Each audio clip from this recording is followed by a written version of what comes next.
দীঘা দীঘা হলো বাঙালি পর্যটকদের অত্যন্ত জনপ্রিয় এবং আকর্ষণীয় একটি পর্যটক কেন্দ্র। বাংলায় প্রবাদ আছে, উঠলো ভাই তো কতক যাই। সেরকম আমরা বাঙালিরাও উঠলো ভাই তো চলো দুদিনের জন্য দীঘা ঘুরে বেড়াই। দীঘার মনোরম প্রাকৃতিক দৃশ্য, সমুদ্র সৈকত এবং ঝাউবন পর্যটকদের মনকে আরও বেশি করে আকর্ষণ করে তোলে। তাই প্রতি বছর বহু মানুষ এই দীঘার সৌন্দর্য উপভোগ করতে চলে আসে। সমুদ্র সৈকতের সাথে সাথে 2025-এর উপরিপাওনা হলো 20 একর জমির উপর গড়ে ওঠা 65 মিটার উচ্চ শ্রী শ্রী জগন্নাথ দেবের মন্দির। তো আসুন আমার এই পুরো ভিডিওর মাধ্যমে আপনাদের দীঘার সেই সৌন্দর্য আটটাতে শ্রী শ্রী জগন্নাথ দেবের দর্শন করুন।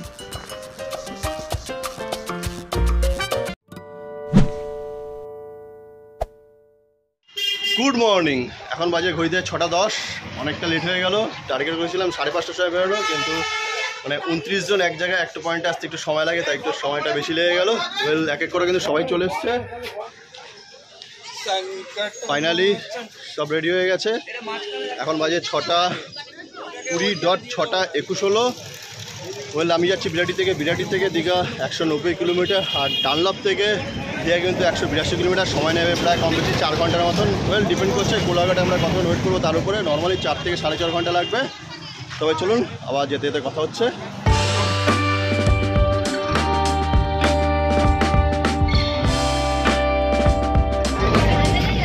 ফাইনালি আমাদের জার্নি স্টার্ট হলো। হ্যাঁ, আমাদের রুটটা হচ্ছে এখান থেকে আমরা বিআরটি যশোর রোড হয়ে বেলঘড়িয়া এক্সপ্রেসওয়ে ধরবো। সেখান থেকে বালি ব্রিজ হয়ে কোলাঘাট টোল ধরে সোজা কোলাঘাট হয়ে দীঘা পৌঁছাবো।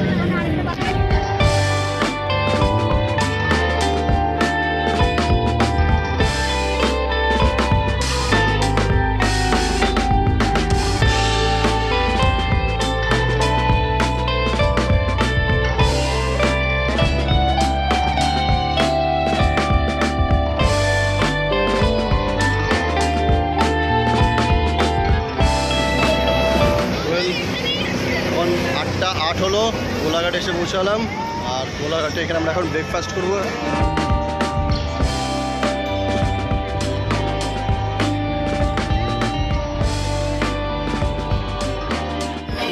আমরা কিন্তু এখানে মিক্স ভাজি, রুটি, কচুরি দেখাচ্ছিল। আমি যেমন রুটি খেলাম সকালবেলা, আর অনেকে কচুরি খাচ্ছিল। কচুরি প্লেট 80 টাকা করে বলে 4 পিস থাকবে, সঙ্গে ঘুগনি। আর আমাদেরটা কত করে পড়লো সেটা জানাচ্ছি আমি। রুটি রয়েছে আর মিক্স ভেজ রয়েছে, আবার কিন্তু যথেষ্ট টেস্টি রয়েছে। এবং আমাদের ব্রেকফাস্ট কমপ্লিট। অনন্যা থেকে অনন্যা লোকেশন কিন্তু ওই যে ওপরে দেখা যাচ্ছে শেরে পাঞ্জাব। এই শেরে পাঞ্জাবের ঠিক উল্টো দিকে রয়েছে এই অনন্যা। খাবারের কোয়ালিটি কিন্তু যথেষ্ট ভালো। আমাদের মিক্স সবজি ভাজি নিল 180 টাকা, আর কচুরি প্লেট 80 টাকা করে 4 পিস থাকবে, আর রুটি নিয়েছে 8 টাকা করে। তবে কোয়ালিটি টেস্ট কিন্তু যথেষ্ট ভালো। যদি মনে হচ্ছে 180 টাকা একটু সবজি কোয়ান্টিটি অনুযায়ী রেটটা একটু বেশি লাগলো, কিন্তু ঠিক আছে। ওইটুকুনি কম্প্রোমাইজ করলে খাবারের টেস্ট এবং কোয়ালিটি ভালো। কোয়ান্টিটি একটু কম, তবে ভালো টেস্ট। তবে চলুন, এখানে 1 ঘন্টা সময় লেগে গেল। আবার সামনে কথা হচ্ছে।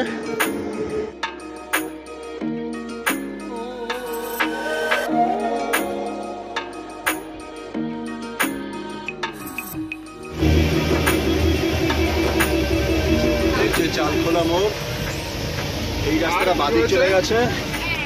চালখোলা মোড় ক্রস করছি, বাদিকে রাস্তাটা সোজা মন্দারমণি চলে গেছে, আর আমরা বেরিয়ে যাবো সোজা।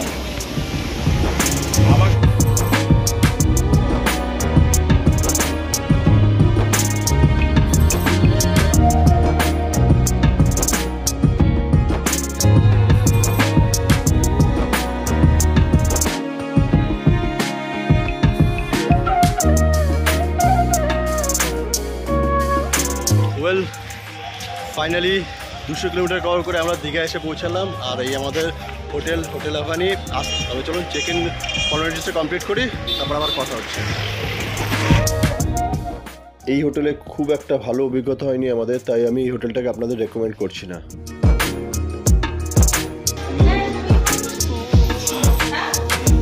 করিডোর, আর এখানে রয়েছে লিফট। এখানে সুন্দর একটা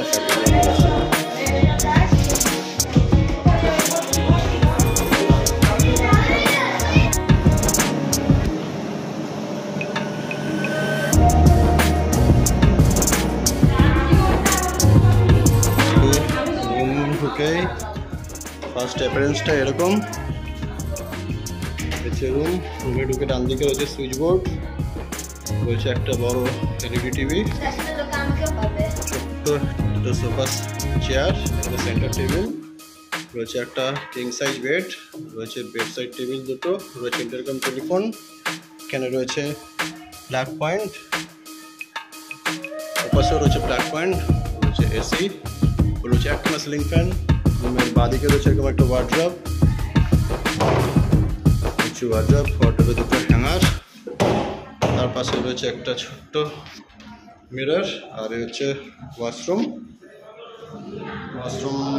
ছোট বাট ঠিক আছে, নিট অ্যান্ড ক্লিন রয়েছে। আর ওদিকে রয়েছে একটা ব্যালকনি,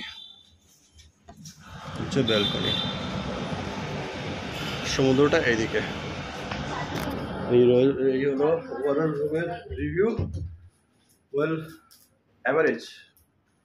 এবার জাস্ট ঢুকলাম, দেখি রুমের সার্ভিস কীরকম। তবে ঢোকার সময় কিন্তু খুব একটা ভালো এক্সপিরিয়েন্স হলো না ঢোকার সময়, চলুন সেটা পরে ডিসকাস করছি।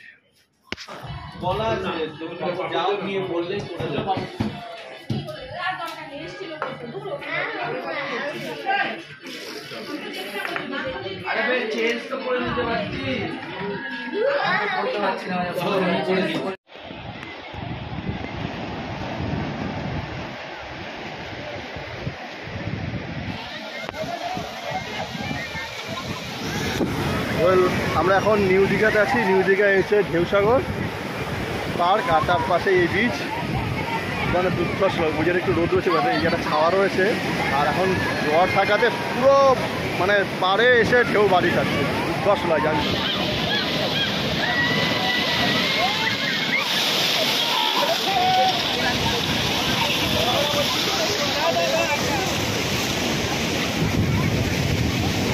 ওয়েল দুর্ধর্ষ লাগছে, পুরো হাফ ভিজে গেছি, মানে জলে এতটা স্রোত রয়েছে পুরো নিচে নামতে পারছি না, দুর্ধর্ষ লাগছে। ওয়েল প্রায় অনেক বছর পর আমরা দীঘাতে আসলাম, আর দীঘাতে এসে কিন্তু খুব মজা করছি। ওয়েল নিচে নামতে পারছি না, কারণ প্রচণ্ড ঢেউ রয়েছে, জোয়ার রয়েছে, আর এখানে বোল্ডার ফেলা থাকে, এখানে নামতেও পারছি না।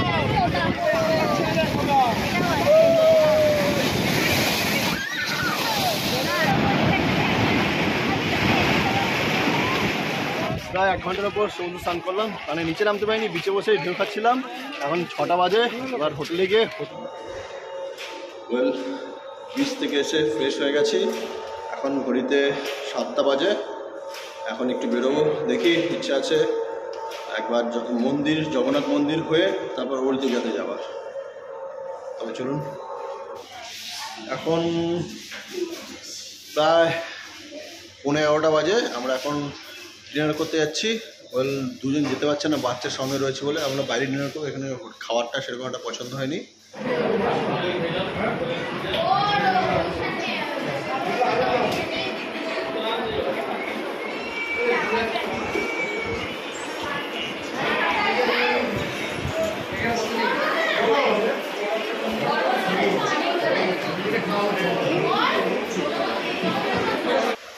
ওয়েল এখন 12টা বাজে, ডিনার করে অনেকক্ষণ আগে চলে এসেছি। আমরা ডিনারটা বাইরে হোটেলে করেছি। আমরা চিকেনটা কিনে দিয়েছি, রান্না করে দিয়েছে। চিকেন রান্না করতে 150 টাকা পার কেজি নিয়েছে, আর সঙ্গে রুটি খেয়েছি। হোটেলে খাওয়ার কিন্তু খুব একটা ভালো না, তাই বাইরে থেকে খেয়েছি। হোটেলে কিন্তু আমার রেস্ট্রিকশন আছে, মানে আউটসাইড ফুড অ্যালাউ করছে না। আর 11:30 থেকে 12টার মধ্যে হোটেলে ফিরে আসতে হবে। এরপর তো চলুন আজকের দিন এখানে শেষ করছি, কাল সকালে আবার কথা হচ্ছে। Good night.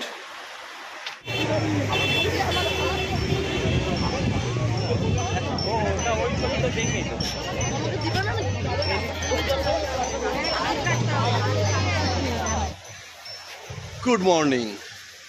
আজকে 24শে মে, আর সকাল 9টা বাজে। আমরা এখন আছি ওল্ড দীঘাতে। আমরা স্টে করছি নিউ দীঘাতে।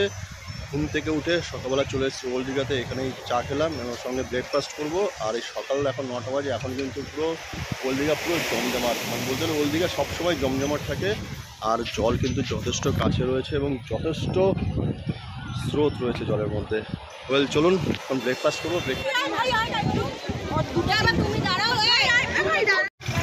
ওয়েল আমরা এই দোকান থেকে এখন ব্রেকফাস্ট করবো।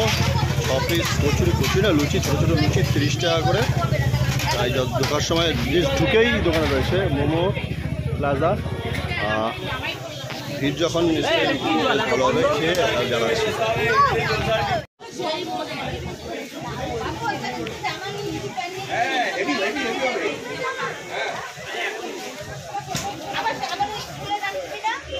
এই হচ্ছে বিচ, আর এই হচ্ছে ব্লু ভিউ হোটেল, আর ঠিক অপোজিটেই হচ্ছে দোকানটা।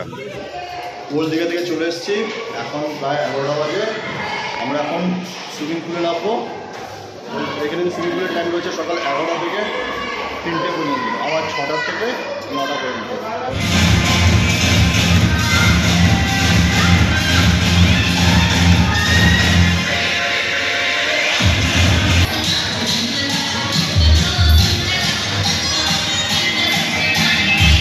A few moments later.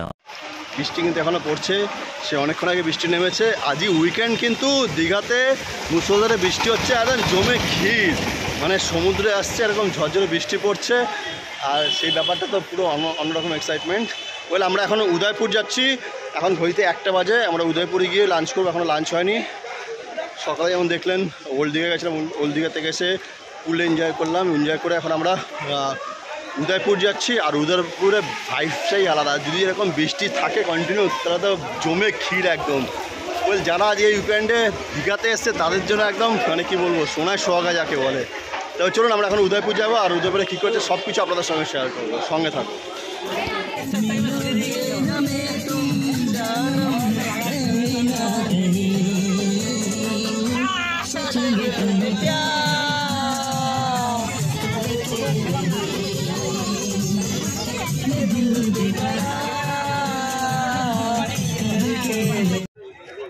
Well এখন 2:30 বাজে, 2:30। আমরা উদয়পুর বিচে এসে পৌঁছালাম।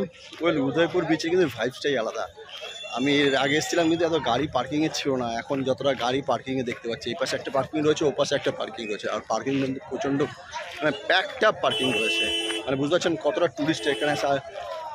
উদয়পুরের ভাইবসটাই কিন্তু আলাদা। ওয়েল সবাই কিন্তু এখানে উদয়পুরকে সেকেন্ড গোয়া বলা হচ্ছে, কারণ এর বিচের ভাইবসটাই সম্পূর্ণ আলাদা। দেখুন এই হচ্ছে বিচ, আমরা পার্কিংয়ে দেখে সামনে গিয়ে এসেছি। কিছু রেস্ট্রিকশন আছে, অনেক কিছুই রয়েছে। এই হচ্ছে বিচ, ঠিক আছে। আমরা কিন্তু এখন উদয়পুর বিচে আছি, পুরো একটা গোয়া গোয়া ভাইব রয়েছে। এদিকে ঝাউবন, আর এদিকে রয়েছে বিচ, আর হচ্ছে সমুদ্র, আর সাইডে রয়েছে অসংখ্য টেম্পোরারি ফ্ল্যাট, যেখানে কিন্তু সামুদ্রিক মাছ, কাঁকড়া সব কিছু পাওয়া যাচ্ছে। আর এই জায়গাটা সম্পূর্ণ আলাদা। যদি আপনারা দীঘায় আসেন তাহলে উদয়পুর বিচ মিস করবেন না। এই জায়গাটা সম্পূর্ণ আলাদা, এই ভাইবসটাই সম্পূর্ণ আলাদা। একবার দেখুন, আমি ব্যাক ক্যামেরা দেখাচ্ছি, দেখুন একবার। ও ভাইব সেই লেভেলে দেখুন। জল কিন্তু আস্তে আস্তে সামনের দিকে চলে আসবে, আর এরকম ছোটো ছোটো স্যাক বানানো রয়েছে, আর প্রত্যেকটা স্যাকের সামনে এরকম গাড়ি দাঁড়ানো আছে, যেখানে লাইভ আপনাকে মানে ক্র্যাব, ফিশ, চিংড়ি মানে সব কিছু ফ্রাই করে দেবে। আপনি যেভাবে চাইছেন সেরকমভাবে ফ্রাই করে দেবে। আর তার সঙ্গে রয়েছে আপনার পছন্দসই পানীয়। দুর্ধর্ষ এই ভাইবসটা ভাই, দুর্ধর্ষ। দেখুন এই যে ঝাউবন, এখানে লালবালির বিচ, আর এই হচ্ছে সমুদ্র। ঢেউটা জলটি কিন্তু একটু আগে দূরে ছিল, আস্তে আস্তে সামনের দিকে চলে আসছে। আর এখানে কিছু ওয়াটার অ্যাক্টিভিটি রয়েছে, যেমন ব্যানানা রাইড দেখতে পাচ্ছি। আর কী আছে আমি সামনে গিয়ে দেখাচ্ছি। চলুন আরও সামনে যাই, আর সামনে গিয়ে আপনাদের দেখাই ভাই সেই লেভেলে। আর এই যে সেই লেভেলে এখানে যেমন রয়েছে হুক্কার ব্যবস্থা, হচ্ছে এখানে হুক্কা। দাদা হুক্কা কত করে? দাদা বড় আছে 350, ছোট 250। ছোটো 250। ফ্লেভার যেটা বলবো তাই তো। কী কী ফ্লেভার আছে? কী ফ্লেভার আছে? কী ফ্লেভার আছে আপনার? এই মেনু আছে, মেনুর যে ফ্লেভার আছে সেটা দিয়ে দিন। বাহ, তো অনেক ধরনের অপশান কিন্তু এখানে অনেক কিছু রয়েছে। এগুলো রয়েছে যেমন হুক্কা, সামনে রয়েছে মানে কী বলবো মানে হার্ড ড্রিঙ্কসের ব্যবস্থা রয়েছে, সফট ড্রিঙ্কসের সঙ্গে রয়েছে আইসক্রিম রয়েছে, যখন এখানে ফ্রুট স্যালাডের ব্যবস্থা রয়েছে। রয়েছে লাইভ কিচেন, যেখানে আপনারা ক্র্যাব, ফিশ, চিংড়ি ফ্রাই করে খেতে পারবেন। আর তার সঙ্গে রয়েছে এই উন্মুক্ত পরিবেশ। তাই আমি কিন্তু এখানে বেশ কয়েক বছর আগে এসেছিলাম, তখন কিন্তু এই জায়গাটা এতটা জমজমাট ছিল না। তার সঙ্গে কিন্তু বলবো দেখুন বিচটা কতটা নোংরা হয়ে গেছে। যারা এই বিচে আনন্দ করছে তাদের সঙ্গে একটা রিকোয়েস্ট, এই বিচটাকে যদি পরিষ্কার রাখার চেষ্টা করবেন, কারণ টুরিস্টরা মানে আমরা ঢুকে গেলে কিন্তু যে বিচগুলো একদম নোংরা হয়ে যাচ্ছে, দেখুন এখানে রয়েছে।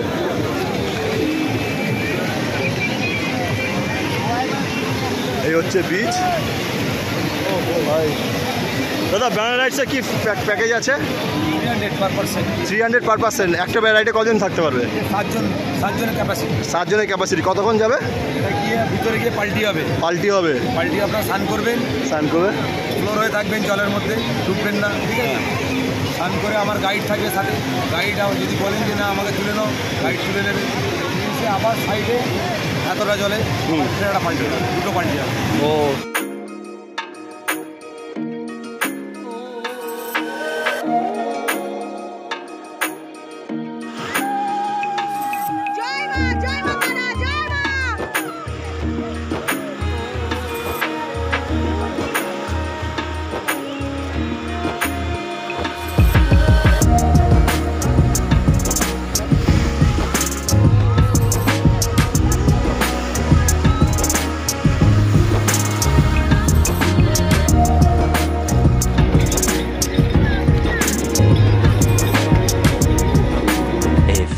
moments later. ওয়েল, সন্ধ্যাবেলা আজকে আবার ওর দিকে আসলাম, মন্দিরে গেছিলাম, যেহেতু 8টা বেজে গেছে, জগন্নাথ মন্দিরে ঢুকতে পারলাম না। টাইমিংটা কিন্তু 9টা বলছে, বাট 9টা মধ্যে লাস্ট এতটা মন্দির বন্ধ হয়ে যাবে। আপনাকে কিন্তু ঢুকতে হবে 8টার মধ্যে। 8টার সময় মেন গেট বন্ধ হয়ে যাচ্ছে, 8টার মধ্যে মন্দিরে ঢুকতে পারবেন। তো আমরা মন্দির ছড়িয়ে ওল দিকে আবার চলে আসলাম। ওল দিঘা কিন্তু এখনও সেই জমজমাট।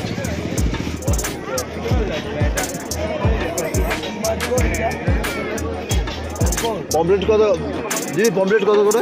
80 টাকা।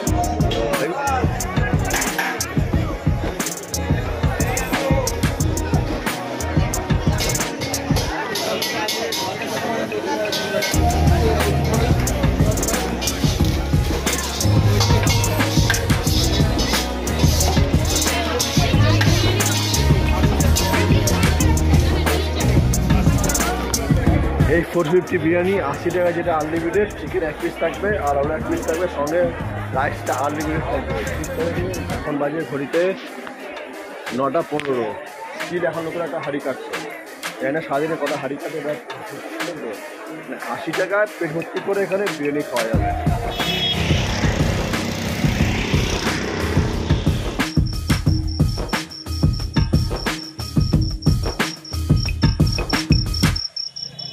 এইটা মন্দিরের মেন গেট।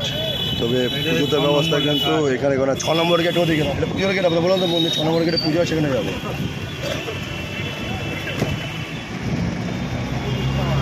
এইটা চলে গেল মেন গেট ঢুকার। এখান থেকে পুজো দেওয়ার ব্যবস্থা নেই। পুজো দিতে গেলে কিন্তু আপনাকে আসতে হবে এই 6 নম্বর গেটে। Good morning. এখন ঘড়িতে বাজে 8টা। আমরা চলে এসেছি জগন্নাথ মন্দির দর্শন করতে। ওই যারা পুজো দেবে তাদেরকে কিন্তু 6 নম্বর গেট দিয়ে তারা আসবে। এই 6 নম্বর গেটের এখানে রয়েছে জুতো রাখার জায়গা, আর সামনে রয়েছে ডালার ক্যাগ। ওখান থেকে ডালা নিয়ে ভিতরে ঢুকতে হবে। আর প্রথমে যে মেন গেটটা রয়েছে ওখান থেকে শুধু দর্শন করার জন্য ব্যবস্থা রয়েছে। ব্যবস্থা মেন মন্দির হচ্ছে এই যে গেট, ওখানে সামনে। এই হচ্ছে ডালার জায়গা।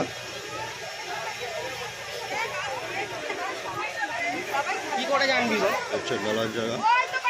আচ্ছা, গেট।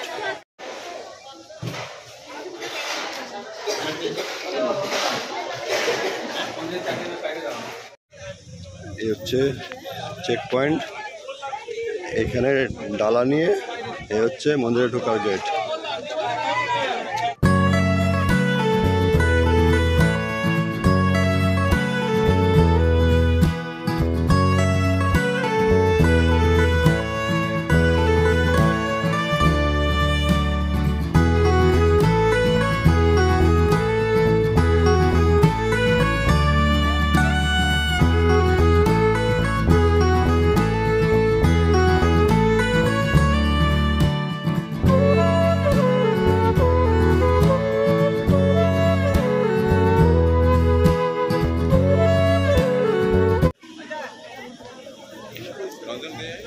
এ হচ্ছে অষ্টস্তম্ভ।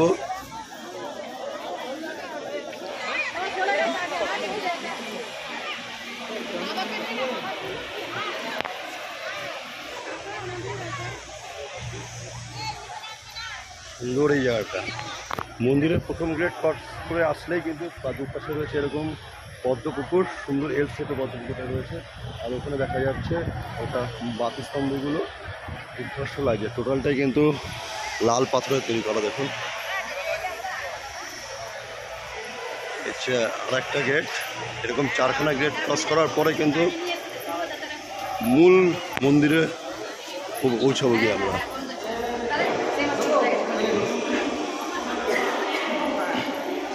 3 নম্বর গেট যেটা রয়েছে সেই গেটটা কিন্তু বন্ধ রয়েছে, সেটা সাইড দিয়ে ঢুকানো হচ্ছে।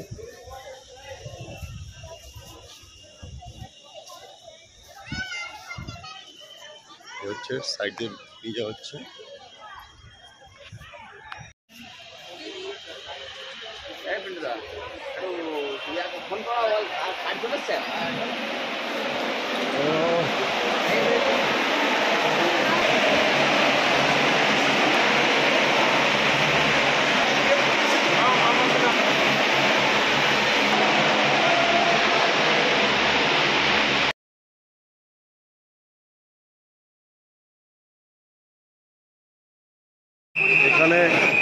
এখানে পুজো দেওয়ার ব্যবস্থা রয়েছে।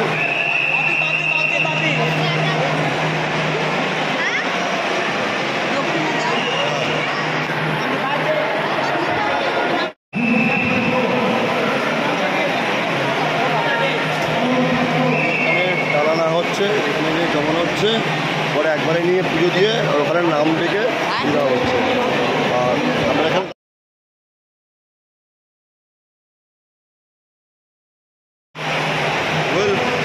ভেতরে পুজোর ব্যবস্থা বলতে ওখানে ডালা জমা রাখবে, জমা রাখার পর বাসুরটা ভেতর থেকে ছুঁয়ে এনে আমাকে ফেরত দেবে। ওখানে বসে নাম অ্যানাউন্সমেন্ট করছে, প্যাকেটের গায়ে কিন্তু অবশ্যই নাম লিখে দেবেন। আর ব্যাস এইগুলো পুজোর ব্যবস্থা রয়েছে। আর ভেতরে বেশি কোনো নাম দিচ্ছে না, বাচ্চা আর হিউমিডিটি বাচ্চা ভিতরে ঠিক আছে। চলুন আমরা বাইরে বেরিয়ে যাই।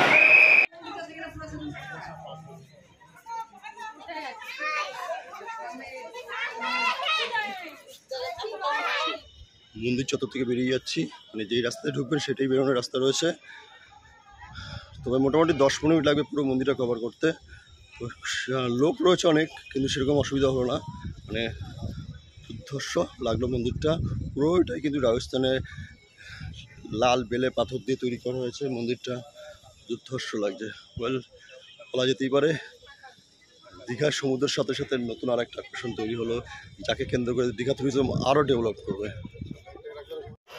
এই তো যাচ্ছি। চেক আউট করে বেরিয়ে আসলাম। এখান থেকে আমরা সোজা চেষ্টা করবো দীঘাতে আজকে শেষ মুহূর্ত। চেক আউট করে বেরিয়ে আসলাম, এখন বাজে 12টা। আমরা টার্গেট করছি এখান থেকে একবার তাজপুর হয়ে যাওয়ার। তো চলুন।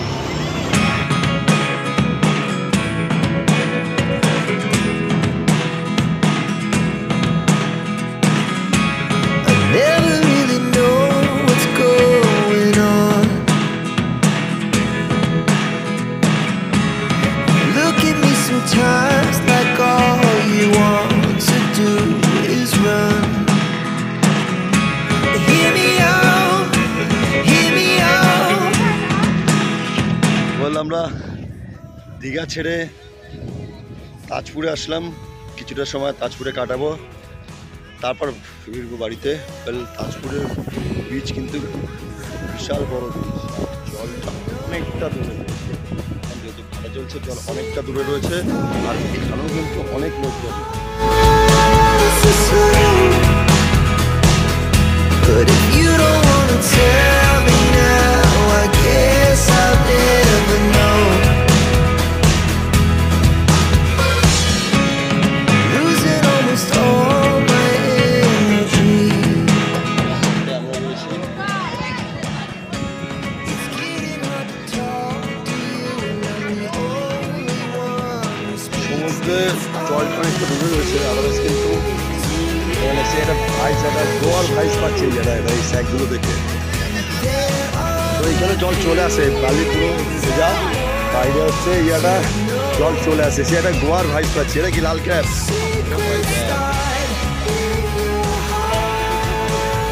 ওই যে সবচেয়ে জুনিয়র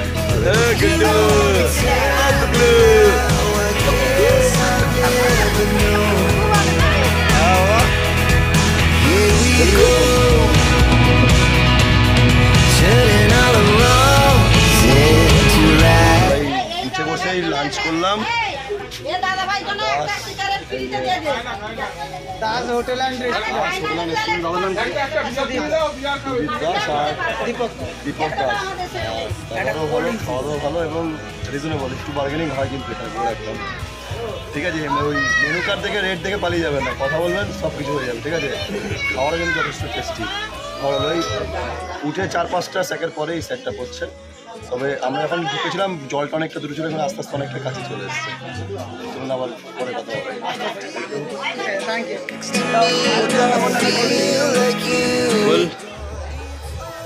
শেষ রাউন্ডে চলে এসেছি। ঘোরার অবস্থা খুবই খারাপ, সেভাবে ভিডিও বানাতে পারিনি। এই তাজপুর বিচ, এই বিচ ছেড়ে এক্ষুনি বেরিয়ে যাবো। এই হচ্ছে হোটেল আর রেস্টুরেন্ট, এখানে দুপুরে বসেছিলাম। তো চলুন ভিডিওটা এখানে শেষ করবো। যদি ভিডিও ভালো লাগে থাকে অবশ্যই একটা লাইক দেবেন, আর আমার এই চ্যানেলে নতুন হয়ে থাকলে অবশ্যই সাবস্ক্রাইব বোতামটা টিপে এই সব ফ্যামিলির মেম্বার হয়ে যাও। আর কমেন্ট করে জানাও কেমন লাগলো ভিডিওটা, আর কে কোথা থেকে দেখছো অবশ্যই আমাকে কমেন্ট করে জানাও, যাতে পরবর্তী ভিডিওতে তাদের ধন্যবাদ জানাতে পারি। খুব শীঘ্রই পরবর্তী ভিডিও দেখা হচ্ছে। Till then by.